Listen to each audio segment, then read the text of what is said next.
Main तर आपण पाहिलं की पहिलं मंदिर तुम्हाला माहीत आहे कोणी बांधलं बरं पहिलं मंदिर? मोशेसोबत असायचं, दर्शन मंडप नेहमी त्याच्यासोबत असायचं. 40 वर्ष जसं तो प्रवास करत होता, जे इस्रायल लोक ते प्रवास करत होते तर दिवसा मेघस्तंभ आणि रात्री अग्निस्तंभ म्हणून तो त्यांच्यासोबत असायचा. जिथं जिथं ते जायचे तिथं तिथं मंदिर त्यांच्यासोबत असायचा, देव त्यांच्यासोबत असायचा. आणि जसं त्याची सेवा याचक लोक करायचे त्याचप्रकारे दुसरं मंदिर तुम्हाला माहिती आहे, दुसरं मंदिर बांधलं शलोमोन राजानी. तिथं देखील देव बाप्पाची उपस्थिती असायची आणि तिथं ते अजून सुद्धा मंदिर यरूशलेममध्ये आहे आणि ते भिंत त्याचे पडलेले आहेत. पण जो कोणी तिथं जातो, जो कोणी तिथं प्रार्थना करतो, जो कोणी त्याला तिथं हाक मारतो, प्रभू आज पण तिथं काम करतो. Praise Lord. कारण देव बाप्पा जो वचन देतो ना तो पाळतो. Praise Lord. कारण देव मनुष्य नाही की वचन देऊन तो म्हणून की मी पाळू शकत नाही, पण देव जिवंत आहे. देव वचन ऐकतो, वचन पाळतो आणि देव आपल्यासोबत नेहमी असतो. जसं आपण पाहतो की शलोमोन राजाच्या वेळेस देखील जे मंदिर देव बाप्पाने बांधलं त्याच्यासोबत नेहमी तो असायचा आणि ते देखील मंदिर कोणी चालवलं? याचकांनी चालवलं. आणि आपण आता कोणतं मंदिर आहोत? आपण आता तिसरं मंदिर आहोत. Praise Lord. हालेलुया. म्हणा मी देवाचं मंदिर आहे, मी देवाचं मंदिर आहे आणि देव माझ्यामध्ये वस्ती करतो, आणि देव माझ्यामध्ये वस्ती करतो. Praise Lord. हालेलुया. मग देव आपल्यामध्ये वस्ती करतो, मग आपण त्या मंदिराची शुद्धता ठेवतो का? ते मंदिर आपण पवित्र ठेवतो का? आपण जसं देव आपल्याला सांगतो आपण त्याप्रमाणे करतो का? देवाची जी इच्छा असते आपल्या जीवनाविषयी आपण ती पूर्ण करतो का? Praise Lord. हालेलुया. तर गाणे आपण वाचूया मत्तेयाचा 21 अध्याय आणि 12 वचन. नंतर येशू मंदिरात गेला आणि मंदिरात जे विकणारे व विकत घेणारे होते त्या सर्वांना त्याने बाहेर घालून दिले आणि सराफाचे चौरंग व कबुतरे विकणाऱ्यांच्या बैठकी त्यांनी पाडून उलत्या पालत्या केल्या. यामध्ये सांगते की जो मंदिर होतं परमेश्वर जो इस्रायलमध्ये होता, जो यरूशलेममध्ये होता, तिथं लोकांनी काय केलं? बाजार भरवला, कबुतरे ठेवले, तिथं अस्तव्यस्त असा व्यवहार तिथं होत होता. पण ज्यावेळेस प्रभू येशू ख्रिस्त यरूशलेममधून तिथं गेला आणि देवबापाने ते ठिकाण पाहिलं तर देवाला खूप राग आला. आपलं घर घाण असेल तर आपल्याला राग येतो की नाही? जसं प्रभू येशूला देखील खूप राग आला, कारण ते देवाचं घर होतं, ते प्रार्थनेचं मंदिर होतं. आणि भविष्यवाद्यामध्ये असं सांगितलं होतं की याला प्रार्थनेचं मंदिर म्हणतील. आणि प्रभू म्हणतो की तुम्ही प्रार्थनेचं मंदिर कसं केलं? घाण केलं, ते तुम्ही व्यवस्थित ठेवलेलं नाहीये. त्यामुळे देवाला खूप राग येतो, संताप येतो आणि त्यामुळे परमेश्वर काय करतो? ते पूर्ण आस्था आणि व्यस्त करून टाकतो. Praise Lord. हालेलुया. त्याच प्रकारे आपण देखील देवाचं मंदिर आहोत, तर प्रभू आपण देखील दोन प्रकारे पाप करतो. Praise Lord. हालेलुया. प्रभू म्हणतो तुम्ही तुमचं शरीर काय केलं? लुटाळीची गुहा केली. जसं त्यांनी चौरफाचे जे मंदिर ते कबूतर होते, बकऱ्या होत्या, मेंढरं त्या ठिकाणामध्ये होते, विकण्यासाठी तिथं होते. प्रभू ते लुटाळीची गुहा त्यांनी केली होती. प्रभू देखील तसंच म्हणतो की तुम्ही देखील माझं मंदिर, माझं शरीर जे आहे ते लुटाळीची गुहा तुम्ही केले, कारण त्याच्यामध्ये अनेक घाण आहे, पाप आहे आणि अयोग्य अशा गोष्टी त्याच्यामध्ये आहेत. तर प्रभू म्हणतो की पहिलं आपण पाहूया, पहिलं परमेश्वर आपल्याला बाह्य पापाविषयी बोलतो. Praise Lord. हालेलुया. बाह्य पाप तुम्हाला माहित असेल. बाह्य पाप काय असतं? मिसळी घासणं, तंबाखू खाणं, सिगरेट पिणं, दारू पिणं. Praise Lord. बरोबर आहे की नाही? गुटखा खाणं आणि गांजा पिणं. आणि हे पहिलं पाप आहे जे कुठून येतं? बाहेरचं पाप आहे. कारण जे बाहेरून येतं ना ते बाहेरचं आहे. तर बाहेर आतून जातं का? आतलं पाप नाहीये, बाहेरचं गोष्टी आपण बाहेरच्या वस्तू आपण खातो, आपण घासतो, पितो, ते देवाला आवडत नाहीये. जसं आपण म्हणतो की मिसळी देखील आपण म्हणतो की मी आठवड्यातून फक्त एकदाच घासते, मिसळी नाही घासली तर मला काही होच नाही. तुम्हाला माहिती आहे प्रॉब्लेम तुमचा. तर प्रभू म्हणतो की ते देखील एक व्यसन आहे आणि देवाला ते व्यसन आवडत नाहीये. तर प्रभूची इच्छा आहे की आपलं मन जे आहे, आपलं अंतःकरण जे आहे ते देवाचं मंदिर आहे. प्रभू म्हणतो ते मिसळी घासून, तंबाखू खाऊन, दारू पिऊन, गुटखा खाऊन ते मंदिर काय होतंय? घाण होतंय. प्रभू म्हणतो तुम्ही ते स्वच्छ करा, तुमचं मन तुम्ही स्वच्छ करा. जर तुम्ही स्वच्छ केलं तर प्रभू म्हणतो मी त्यामध्ये राहणार आहे, मी त्यामध्ये वस्ती करणार आहे. Praise Lord. हालेलुया. ऑलरेडी देव तुमच्यामध्ये राहतोय, तुमच्यामध्ये तो आहे. पण आपला देवाचा आत्मा आपल्यामध्ये कसं होतं? खिन्न होतोय, निराश होतोय, कारण प्रभू ते पाप दिसते. आणि देवाची इच्छा नाही ते पाप आपल्यामध्ये व्हावं. आता एक साक्षी तुम्हाला सांगते. जसं एक बहिणींचा फोन आला होता आणि त्या मुलाचं वय 21-22च असेल, पण तो इतका व्यसन करायचा, इतका दारू प्यायचा. त्याला खूप जणांनी समजून सांगितलं, खूप ठिकाणामध्ये नेलं, पण तो का ऐकतच नव्हता. प्रार्थना देखील केली, त्याला सांगितलं की अरे बाबा तसं करू नकोस, तुझा जीवाचा नाश होईल, घात होईल, नाही का, तुझा आत्म्याचा नाश होऊ शकतो. पण त्याने ऐकलंच नाही. पण तो कंटिन्यू दारू पित होता आणि आता का फोन आला की तो भाऊ खूप सिरियस आहे आणि दवाखान्यामध्ये ॲडमिट आहे. तर मग देव आपल्याला संधी देतोय, आपल्याला चान्स देतोय, कोणीतरी आपल्याला सांगते की बाबा हे करू नकोस, ते चुकीचं आहे, तर आपण ते ऐकलं पाहिजे. जर आपण ते ऐकणार नाही तर काय होणार, आपला नाश नाश होणार, होणार. त्या गोष्टी आपल्यामध्ये येणार. Yes. प्रभू म्हणतो मी चांगल्या गोष्टी तुला सांगतो, पण तू ऐकत नाही. देव Yes. आपल्या कोणाच्या ना कोणाच्या द्वारे तू सांगण्याचा प्रयत्न करतो, Yes. पण आपण आपले कान काय करतो, बंद करतो आणि आपण ते ऐकत नाही. Yes. त्याच प्रकारे मिसळीचं पण तसंच आहे. आपण सांगतो की बाबा घासू नको, पण आपण ते ऐकतच नाही. येस. तसंच एक साक्षी मी तुम्हाला सांगन की ते देहाच्या पापाविषयी आहे. माझी मम्मी देखील खूप मिसळी घासायची, तंबाखू घासायची, पण ज्यावेळेस दोघी बहिणी अशाच, मी प्रभूमध्ये नव्हती त्यावेळेस, असं सेल मीटिंग घेणार 2 बहिणी घरी आल्या आणि माझ्या मम्मीला म्हणणं की आंटी तुम्हाला माहिती आहे की तुमच्यामध्ये कोण राहतो? मग ते म्हणजे कोण राहतो? म्हणे देव तुमच्यामध्ये राहतो, देव तुमच्यामध्ये वस्ती करतो. जर तुम्ही तंबाखू खाता, मिसळी घासता, तर तुम्ही कुठं जाता? ते म्हणे कुठं जातात? म्हणे नरकात जातात, ते तुम्हाला घेणार नाही. Yes. आणि त्या क्षणामध्ये तिने ते शब्द ऐकले आणि मला चांगलंच आठवतं की त्या दिवसापासूनच, त्या क्षणापासून माझ्या मम्मीने मिसळी घासणं, तंबाखू खाणं अजिबात सोडून दिलं. तिने हात सुद्धा लावले नाही, कारण ती लहानपणापासून तिला सवय होती, पण ती एका क्षणात तिने सोडली. कारण का? तिला तारण महत्वाचं होतं, आत्म्याचा नाश होऊ नये अशी तिची इच्छा होती. Yes. म्हणून ते व्यसन तिने सोडलं. जर Yes. आपल्याला कोणी सांगताय ना, आपण ते ऐकलं पाहिजे. Yes. त्याच प्रकारे आपण पाहतो की 2ऱ्या नंबरचं पाप कोणतं आहे? जे आतून, शरीराच्या आतून Yes. येणारं पाप आहे. कोणतं येतं? जे शरीराच्या आतून येतं ना, त्या माणसाला विकारतं. ते Yes. पाप काय आहे? राग व्यभिचार. आहे, द्वेष आहे, मत्सर आहे, कर आहे, निंदा आहे, हेवा आहे, मीपणा आहे, गर्व आहे, एकमेकांची निंदा करणं, एकमेकांना खाली पाडणे. ते Yes. आतून येणारं पाप आहे. Yes. ते बाहेरून नाही येत. आपल्या अंतःकरणामध्ये जे असतं ना, ते बाहेर निघतं ते पाप. Yes. म्हणून देवाची इच्छा असेल की ते पाप आहे ना, आपण ते दाबलं पाहिजे, ते नाहीसं केलं पाहिजे. जसं Yes. आपण घर कसं स्वच्छ करतो की नाही? येस. घर स्वच्छ करतो. घर घाणं असेल तर आपल्याला आवडतं का? नाही आवडत. पास्टरांना देखील घर घाणं असेल अजिबात आवडत नाही. आपल्याला देखील घर घाणं असेल अजिबात आवडत नाही. आपण घर स्वच्छ करतो. जिथं घाणं असेल, कुणी काय टाकलं असेल कचरा, तर आपण घाई घेऊन, पाहुणे जर यायचे असेल तर आपण कसं करतो? टापटीप ठेवतो. बाबा ते स्वच्छ दिसलं पाहिजे, चांगलं Yes. दिसलं पाहिजे, Yes. व्यवस्थित दिसलं पाहिजे. मग जो जिवंत परमेश्वर आपल्या मंदिरामध्ये राहतो, आपल्या घरामध्ये राहतो, तर आपलं मंदिर कसं पाहिजे? स्वच्छ पाहिजे. आपलं घर कसं पाहिजे? स्वच्छ स्वच्छ पाहिजे. पाहिजे. तर प्रभूची हीच इच्छा आहे की आपण ते सतत स्वच्छ केलं पाहिजे. Yes. जरी आपण चर्चच्या येतोय, प्रार्थना करतोय, देवाची स्तुती करतो, देवाची आराधना करतो, दर संध्याच्या दिवशी येतो, दररोज आपण प्रार्थना करतो. वैयक्तिक Yes. प्रार्थना होती ना साऱ्यांची, Yes. बसतात ना.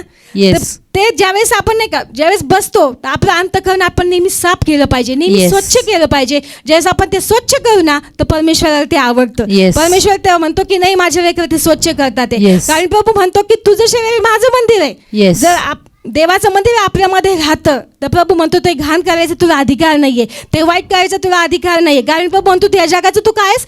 प्रवासी आहेस. प्रवासी. एक दिवस तुझा प्रवास संपवायचा आहे Yes. आणि आपल्याला स्वर्गामध्ये जायचंय. Yes. आणि आपण पाहतो की शेवटचे दिवस आहे, युद्ध चालू आहे. आता म्हणतात की लॉकडाऊन पण होऊ शकतं. अशा अनेक तर्कवितर्क आहे सध्या. पण प्रभू म्हणतो की तू ऐकून घे, भूकंप होतात ते, तू समजून घे की माझे येण्याचे दिवस कसे आलेत, जवळ आले आहे. आणि जसा प्रभू येईल ना, तर प्रभू कधी पण येऊ शकतो. प्रभू तुम्हाला आणि मला सांगून येऊ शकत नाही. Yes. जर आपण अंतःकरणामध्ये पाप असेल, अंतःकरणामध्ये द्वेष असेल, अंतःकरणामध्ये राग असेल, आणि जर आपण ती क्षमा केली नाही, आणि जर प्रभू रात्रीतून आला समजा, तर मग आपण इथंच राहू. Praise the Yes. Lord. Hallelujah. मग आपल्या आत्म्याचा नाश होईल आणि आपण स्वर्गामध्ये जाऊ शकणार नाही. Yes. जसं आपण पाहतो की लोभाविषयी जे हन्ना आणि सफीरा आपण संध्याच्या दिवशी पाहिलं. हन्ना आणि सफीराने काय केलं? आपली मालमत्ता जी होती ती विकली, आणि विकल्यानंतर त्यांनी काय केलं? ते द्यायचं ना, तर पूर्ण दिलं नाही, पण अर्ध त्यांनी घरामध्ये साठवून ठेवलं.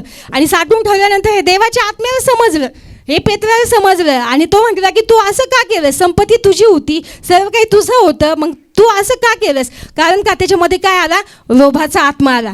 प्रेज ला. Hallelujah. लोभाचा आत्मा त्याच्यामध्ये आला आणि त्याच्यामुळे त्याच्या आत्म्याचा नाश झाला. त्याच्यामुळे काय त्यांनी पाहिलं असेल ना, देवाच्या आत्म्याला बायबल सांगतं की देवाच्या आत्म्याला तुम्ही खिन्न करू नका. त्याच्यामुळे काय झालं? देवाचा आत्मा खिन्न झाला, देवाचा आत्मा निराश झाला, देवाचा आत्मा हताश झाला. आणि त्याच्यामुळे तो जो काही कोप होता तो त्याच्यावरती आला. प्रभूची Yes. इच्छा आहे की अशी त्यांच्या बाबतीत घडतंय. आपण पण पाहतोय, आपण साक्ष ऐकतोय, आपण प्रार्थना येतोय, आपण वचन ऐकतोय, आपण पाहतो की देव आपल्या जीवनामध्ये काय काय काम करतो. प्रभू आज तुम्हाला म्हणू शकला असता की देव म्हणतो की मी तुम्हाला सर्व देतोय, तुम्हाला आरोग्याचे वचन देतोय, शांतीचे वचन देतोय, विजयाचे वचन देतो, घोषणा मी तुम्हाला देतोय, प्रत्येक गोष्ट तुम्हाला देतोय. Yes. पण तुम्ही माझ्यासाठी काय देता? Yes. Praise the Lord. Hallelujah. प्रभू म्हणतो की मला यज्ञ नकोय, मला तुमची आज्ञा पाहिजे. Yes. Praise the Lord. Amen. Hallelujah. यज्ञ तात्पुरतं आहे, यज्ञ क्षणिक आहे, पण प्रभू म्हणतो मला माझ्या म्हणजे आपल्या जीवनातून ज्या देवाच्या आज्ञा आहेत ना, त्या पूर्ण केल्या पाहिजे. Yes. मग आज्ञा Amen. काय देव बाप्पाच्या? की पाप करू नको. देव बाप्पा म्हणतो की पाप करू नको, द्वेष करू नको, असं करू नको, आपलं जे शरीर ते स्वच्छ आणि पवित्र कर. Yes. आपल्या बायबलमध्ये ज्या आज्ञा दिल्यात त्या आपण पाळल्या पाहिजेत, त्या आपण Yes. पूर्ण केल्या पाहिजेत, Yes. जेणेकरून देव आपल्याला काय करेल, आशीर्वादित आशीर्वादित प्रभू करेल. म्हणतो की मी तुमचं, जसं देवाचं वचन सांगते की तुम्ही पवित्र असा कारण मी पवित्र आहे. Praise yes the Lord. Hallelujah. देव म्हणतो तुम्ही पवित्र असा कारण तुमचा देव पवित्र पवित्र आहे. आहे. मग आपला देव पवित्र आहे, आपला देव शुद्ध आहे. जर आपल्याला देवाला पाहायचंय ना तर आपलं अंतःकरण कसं पाहिजे, शुद्ध पाहिजे, पवित्र पाहिजे. कारण प्रभू Yes. म्हणतो जे अंतःकरणाचे शुद्ध ते धन्य, ते कोणाला पाहतील, देवाला पाहतील. जे अंतःकरणाचे शुद्ध ते धन्य, ते देवाला पाहतील. मग आपल्याला देवाला पाहायचंय, Yes. देवाला जाणायचंय, देवाला Yes. ओळखायचंय, तर Yes. आपलं मन शुद्ध पाहिजे, Yes. आपलं अंतःकरण शुद्ध पाहिजे. Yes. आपण कोणाविषयी काही असू दे, आपण त्यांची क्षमा केली पाहिजे. एकदा नाही, दोनदा नाही, 4-10 वेळेस आपण घर ते झाडलं पाहिजे. आपलं अंतःकरण सतत झाडलं पाहिजे. सतत आपल्यामध्ये आपण दिवसभरामध्ये किती पाप केले असेल, कोणाकोणाविषयी मनामध्ये वाईट विचार आले असेल, राग आला असेल, द्वेष आले असेल, मुखातून शिवी निघाली असेल, चुगली निघाली असेल, नेत्रांनी पाप केलं असेल. बायबल सांगतं की दाविदाने देखील त्या स्त्रीला आंघोळ करताना पाहिलं आणि लगेच पाप त्याच्या जीवनामध्ये आलं. Praise Lord. हालेलुया. प्रभू म्हणतो की आपल्या मुखाचा आपण ताबा घेतला पाहिजे, आपल्या नेत्राचा आपण ताबा घेतला पाहिजे, आपल्या हाताचा आपण ताबा घेतला पाहिजे आणि आपलं अधिक समर्पण वागून आपण देवाला खुश केलं पाहिजे. Yes. Praise the Lord. Hallelujah. आपण देवाला खुश कशा पद्धतीने करू शकतो. जग आणि जगातील भरणा त्याचा आहे. सोनं, नाणं, चांदी, हिरा, मोती सर्व काही त्याच आहे. आपण त्याला काहीच देऊ शकत नाही. काही Yes. देऊ शकतो का? नाही आपण देऊ शकत. काहीच देऊ शकत नाही. फक्त प्रभू म्हणतो की माझ्या तुम्ही आज्ञा पाळा, आज्ञा माझ्या पाळा. भयामध्ये चाला, Yes. माझ्या मार्गामध्ये तुम्ही Yes. चाला आणि माझं जे शरीर आहे ना ते तुम्ही कसं ठेवा, शुद्ध शुद्ध ठेवा, ठेवा. पवित्र ठेवा आणि ते तुम्ही घाण करू नका. Yes Praise the Lord. Hallelujah. तर का नाही आपण वाचूया यशाया याचा पहिला अध्याय आणि तिसरं वचन जुन्या करारामध्ये आहे. दुसरं वचन, अहो आकाशांनो ऐका, अगे पृथ्वी कान दे, कारण यहोवा बोलला आहे, मी लेकरे पोचली. नाही यशाया 1:3 पहिला अध्याय तिसरं वचन. तिसरं वचन, बैल आपल्या धन्याला आणि गाढव आपल्या मालकाचे ठाणे ओळखतो, परंतु इस्रायल ओळखत नाही, माझे लोक विचार करीत नाहीत. येस, प्रभू म्हणतो की बैल आपल्या धन्याला ओळखतो, गाढव आपल्या मालकाला पण ओळखतो, पण माझे लोक मला ओळखत नाहीत, माझे लोक मला जाणत नाही. आपण Yes. एखादे म्हणजे कुत्रा पाळला समजा, मांजर पाळली तर आपण त्याची नावं ठेवतो आणि ज्यावेळेस त्यांना आवाज देतो ना ते आपाप आपल्याकडे येतात. गाढवाला माहीत असतं की माझं धनिक कोण आहे, गाढवाला माहीत असतं माझा मालक कोण आहे आणि तो दुसरीकडे जात नाही, त्याच्या जवळच येतो. आवाज दिला ना तो लगेच येतो. प्रभू म्हणतो की ते लोक त्याची वाणी ऐकतात, ते लोक त्याचे शब्द ऐकतात, पण माझे लोक जे हाताने मी त्यांना निर्माण केले, जे हाताने मी त्यांना बनवले, ज्यांच्यासाठी माझा प्राण मी दिलाय, ज्यांच्यासाठी मी रक्त सांडवलंय, त्यांना मी नाशातून दरीच्या चिखलातून बाहेर काढले, ते लोक आज माझं ऐकत नाही. Yes. ते लोक मला माझी इच्छा काय आहे ते जाणून घेण्याचा प्रयत्न करत नाही, मला ते समजत नाहीत. Praise God. हालेलुया. आपण सारं पाहतो पण देवाच्या हिताचा आपण कधी विचार करतो का? आपण म्हणतो माझ्यासाठी प्रार्थना करा. काय प्रार्थना असते की माझा हात दुखतो, माझं पाय दुखतं, माझं पोट दुखतं, मला जॉब लागावा, मला घर भेटावा, ही प्रार्थना विनंती असते. पण प्रभूची इच्छा आहे की देवबाप्पाची इच्छा हीच असते की तुझी काय इच्छा आहे देवबाप्पा, ती इच्छा माझ्या जीवनामध्ये पूर्ण कर. Yes. मी तुला कसं पूर्ण जीवन द्यावं, कसं मी तुझ्या भयात चालावं, मी अधिक तुला कसं समर्पण द्यावं, मी तुला कसं जाणावं, कसं ओळखावं, अशी देवाची इच्छा आहे की ही देवाची इच्छा आहे की आपण देवाला त्या गोष्टी मागितल्या पाहिजेत जेणेकरून देव आपल्याला अधिक ब्लेस करेल, देव आपल्याला आशीर्वादित करेल. Yes. प्रभू म्हणतो की तुम्ही सारं पाहता, सारं मागता, पण ज्या महत्त्वाच्या गोष्टी ना त्या मागत नाही. प्रभू म्हणतो जर तुम्ही मला ओळखलं ना, जर तुम्ही मला जाणलं ना, तर प्रत्येक गोष्ट तुमच्या मागं धावत येईल. Yes Praise the Lord. Amen. Hallelujah. मग देवाची इच्छा हीच आहे की प्रभू म्हणतो तुम्ही मला ओळखा, तुम्ही मला जाणा, मी कोण आहे, मी अब्राहमाचा, इसाकाचा, याकोबाचा देव आहे. जसं ते मोशेला परमेश्वर कसा प्रकट झाला, हेच नावाने ना, मी अब्राहमाचा, इसाकाचा, याकोबाचा देव आहे. Yes. तो प्रकट का झाला बरं? त्याची देखील इच्छा आहे की लोकांनी माझ्या इच्छानुसार चालावं. मी ज्यांना घडवलंय, मी त्यांना बनवलंय, माझ्या योग्यतेचं निर्माण केलंय, माझं याचकीय गण वंशज जर मी त्यांना बनवलंय, तर देवाची इच्छा आहे की आपण त्यानुसार जीवन जगलं पाहिजे. जर त्याप्रमाणे आपण चाललो तर परमेश्वर नक्कीच आपल्याला आशीर्वादित करेन. Praise God. हालेलुया.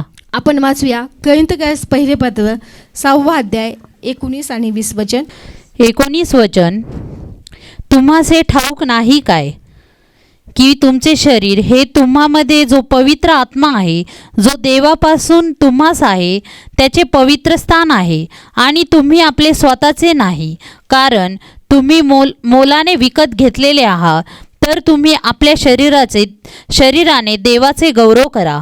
प्रभू म्हणतो की तुम्हाला ठाऊक नाही काय की तुमचं शरीर हे माझं मंदिर आहे, आणि जर देवाचं मंदिर आहे तर प्रभू म्हणते स्वच्छ ठेवा, तुम्ही पवित्र ठेवा. आणि प्रभू म्हणतो की माझा आत्मा तुमच्यामध्ये वस्ती करतो. Praise Lord. तो आत्मा साधा सुद्धा नाहीये. ज्या आत्म्याने प्रभू येशू ख्रिस्ताला मरणातून उठवलं तोच आत्मा आज देवाने तुम्हाने मला दिलेला आहे. Praise Lord. हालेलुया. कोणता आत्मा? ज्या येशू ख्रिस्ताला देवाने ज्या येशू ख्रिस्ताला मरणातून देवाने उठवलंय ना, तोच आत्मा देव बाप्पानी तुम्हाला आणि मला दिलेला आहे.